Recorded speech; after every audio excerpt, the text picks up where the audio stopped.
दो न्याय अगर तो आधा दो, दो न्याय अगर तो आधा दो, पर इसमें भी यदि बाधा हो तो दे दो केवल 5 गांव। रखो अपनी धरती तमाम, हम वही खुशी से खाएंगे। परिजन पर आसी न उठाएंगे। दुर्योधन वह भी दे न सका, आशीष समाज की ले न सका। उल्टे हरि को बांधने चला, जो था असाध्य साधने चला। जब नाश मनुज पर छाता है, पहले विवेक मर जाता है।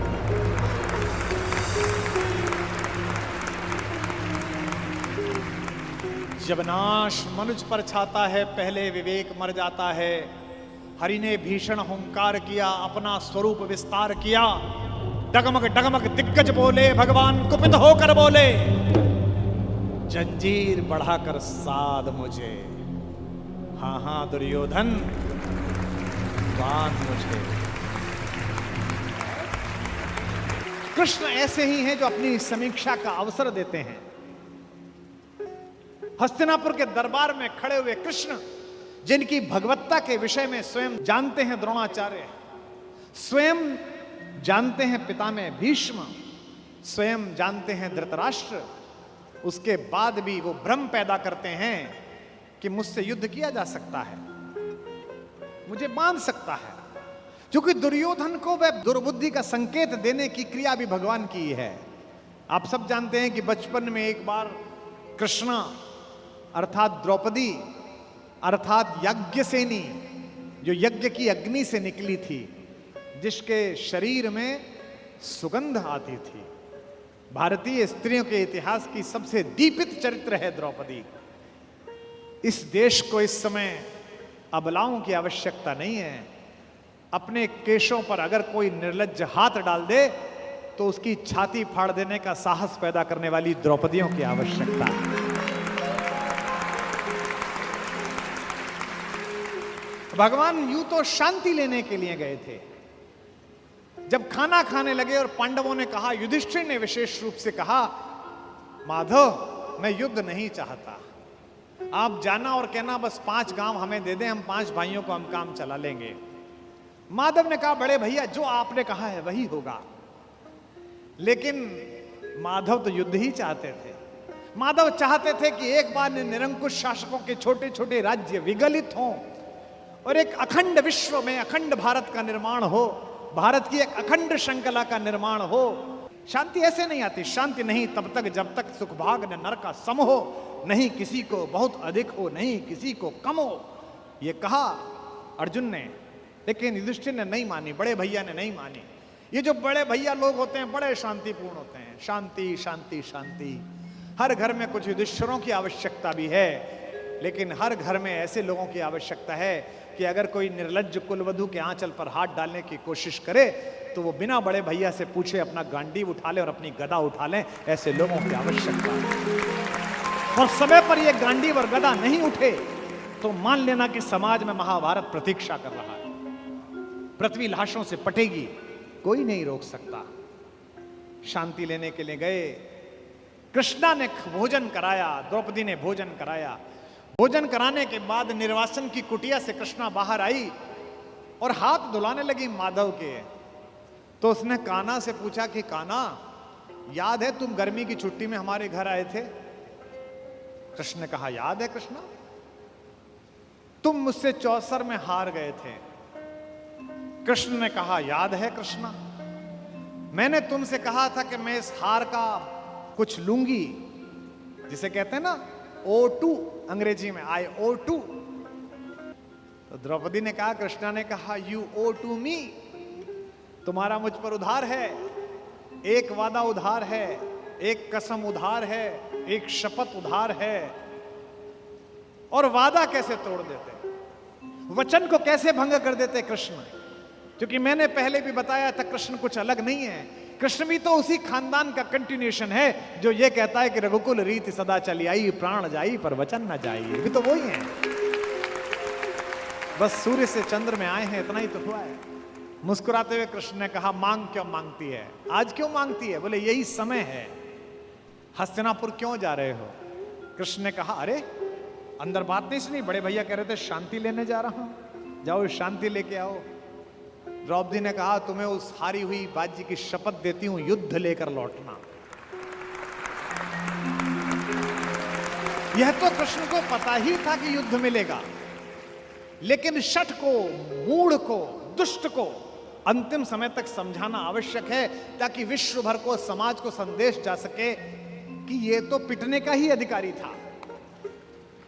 किसी मूर्ख को, किसी जड़ को, किसी पापी को, लगातार बदतमीजी करने वाले किसी व्यक्ति को आपको पता हो और आप सड़क पर पीट दो तो 4 लोग उसके समर्थन में खड़े हो जाएंगे, क्यों इस भले आदमी को मार रहे हो। लेकिन वो लगातार बदतमीजी गली में करे, मोहल्ले में लगातार गुंडई करे, उससे पूरा मोहल्ला परेशान हो, और एक दिन कोई लड़का जिसकी जवानी ठीक से फूटी हो वो पकड़ के उसे थपड़िया दे और छाती पे घुटना रख के बैठ जाए तो लोग कहेंगे सही पिटाई हुई इसकी, ऐसी योग्य था। दुर्योधन पिटना है, दुर्योधन की मृत्यु तय है, ये तो तय है, लेकिन कृष्ण जगत को भी बताना चाहते थे। महाकवि दिनकर कहते हैं, वर्षों तक वन में घूम घूम, बाधा विघ्नों को चूम चूम, सह धूप घाम पानी पत्थर, पांडव आए कुछ और निखर, सौभाग्य न सब दिन सोता है, देखें आगे कब हो। मैत्री की राह बताने को, दुर्योधन को समझाने को, सबको सुमार्ग पर लाने को, भीषण विध्वंस बचाने को भगवान हस्तिनापुर आए, पांडव का संदेशा लाए।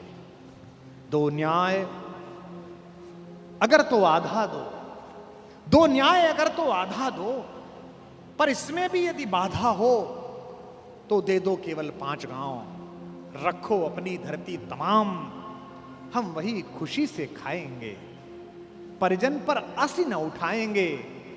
दुर्योधन वह भी दे न सका, आशीष समाज की ले न सका, उल्टे हरि को बांधने चला, जो था असाध्य साधने चला।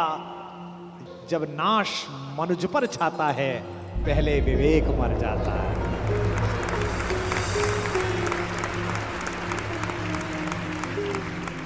जब नाश मनुज पर छाता है, पहले विवेक मर जाता है।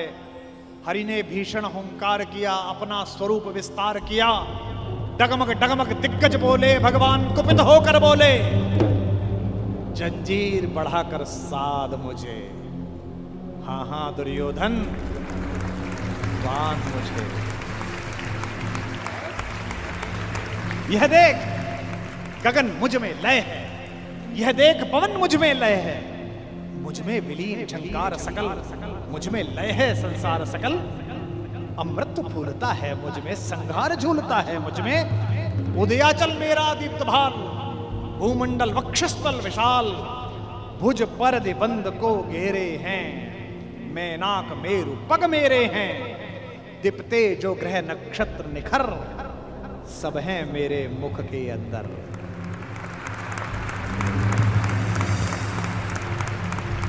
दृग हो तो दृश्य कांड देख, मुझ में सारा ब्रह्मांड, मुझ में सारा ब्रह्मांड देख, चर अचर जीव जर अक्षर अक्षर, नश्वर मनुष्य सुरजात अमर, शतकोट सूर्य शतकोट चंद्र, शतकोट सरत सर क्षिद्र मंद्र, शतकोट विष्णु ब्रह्मा महेश, शतकोट विष्णु जलपति धनेश, शतकोट रुद्र शतकोट काल, शतकोट दंडधर लोकपाल, जंजीर बढ़ाकर साध मुझे, हाँ हाँ दुर्योधन बांध मुझे।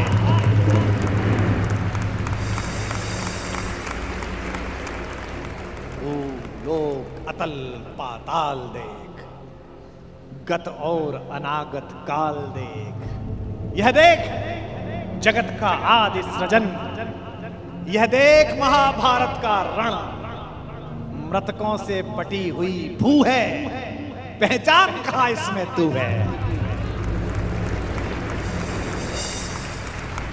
अंबर में कुंतल चाल देख, पद के नीचे पाताल देख, मुट्ठी में तीनों काल देख, मेरा स्वरूप विकराल देख।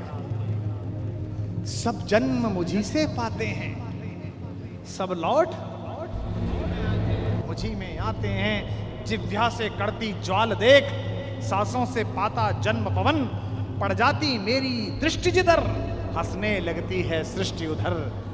मैं जभी मूंदता हूं लोचन, छा जाता चारों ओर मरण। सवाल देखना, बांधने मुझे तो आया है, जंजीर बड़ी क्या लाया है। यदि मुझे बांधना चाहे मन, पहले तो बांध अनंत गगन। और ये दो पंक्ति भगवान का भरत वाक्य, सूने को साध न सकता है, वह मुझे बांध कब सकता है। यह जो उद्घोष है, कहां बंधा कन्हैया, ये कौन कह रहा है इतना बड़ा दृश्य दिखाकर, जिसमें पिता में भीष्म जैसा ज्ञानी भी मूर्छित हो गया। केवल एक बचा देखने वाला, केवल एक ने देखा। किसने? विदुर ने। धृतराष्ट्र तो मन की आंखों से महसूस कर रहे होंगे, पर विदुर ने वो साक्षात दृश्य देखा जिसके घर का साग खाकर गए। ये जो कन्हैया है, जो दुर्योधन को देखने का अवसर भी नहीं देता, जो कहता है कि अगर विश्व को साध सकता है, शून्य को साध सकता है, तो मुझे बांधना। यही कन्हैया यशोदा के आंगन में, यमलार्जुन के बीच में रस्सी से बंधा हुआ एक पहर तक रोता रहता है, मैया अब खाली कर दे, अब छोड़ दे, अब नहीं चुराऊंगा। बड़ा हो तो ऐसा और छोटा हो तो ऐसा, इसी का नाम कन्हैया है।